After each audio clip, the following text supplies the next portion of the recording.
Good morning, Room 11. Happy Friday. So, as usual, please watch the morning video, this right here. Practice your math facts. When you get to Henry Hocking Hill, answer the questions number 1 through 5, looking for your answer in the text. If you need to skim through again, please do that. For opinion writing, I will say again, you do not have to write a full essay every day. In fact, if you want to choose one prompt from the entire sheet and work on it all week to have an essay by Friday, that's fine. Otherwise, a couple of paragraphs. I keep getting a lot of questions about the writing, and I know that you guys don't want to write every day, but that's kind of part of what we're doing. So, unfortunately, writing every day. This is good practice for you. As I've said before in class over and over, there will come a time in 7th through 12th grade where you are expected to write an essay a day, like within a class period. So, writing a couple of paragraphs, please just push yourself to do that. And again, like I said, if you want to work on one topic all week long and perfect it every single day, that is also acceptable. The math page for today are prime and composite numbers. Remember that prime numbers have 2 factors, one in itself, and composite numbers have 3 or more factors. I found a really fun video that is way more exciting than anything that I could come up with that I'm going to link today instead of me showing you how to find prime and composite numbers. So I hope that you enjoy that. And then 20 minutes of physical activity, iReady Math if you're able, or even Khan Academy Math that I posted on Google Classroom, and then any one of those activities.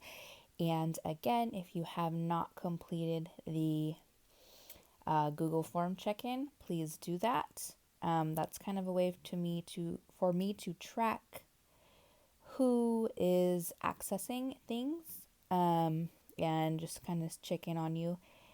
Today, again, is the Zoom conference at 11:30. I will post the link on ClassTag and in email, as well as the password, because you will need a password to access it.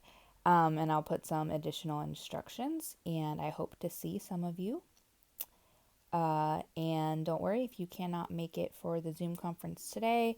I will have another one next week. So I'm going to kind of go through the packet. I had to print my own packet, so it's not back to back. Anyway, so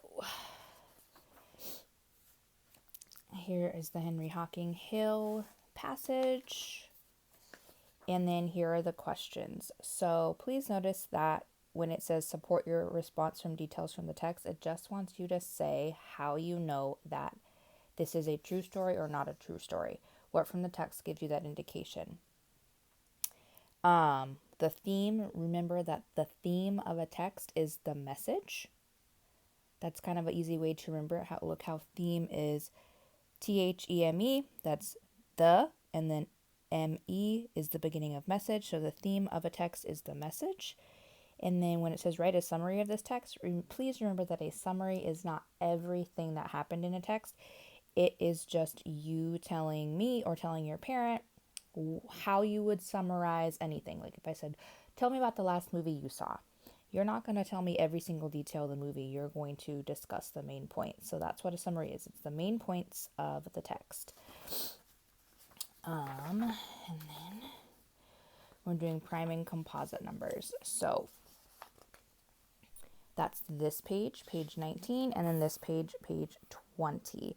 So what you're going to do is you're looking at every number, and so 64 is the example. It's a composite number. You can make 64 with the factors 8 and 8, and then 2 and 32. I'm not exactly asking for you to know like 32 and 2, but also 1 and 64 is also a way to make it. So you don't need to list all of them. I just want you to list 2 of its factor pairs. So 2 factor pairs. So like 40, we already know 1 and 40, 4 and 10, and then 5 and 8 as well. So those are also options for you. Any questions, please let me know. Otherwise, have a great Friday.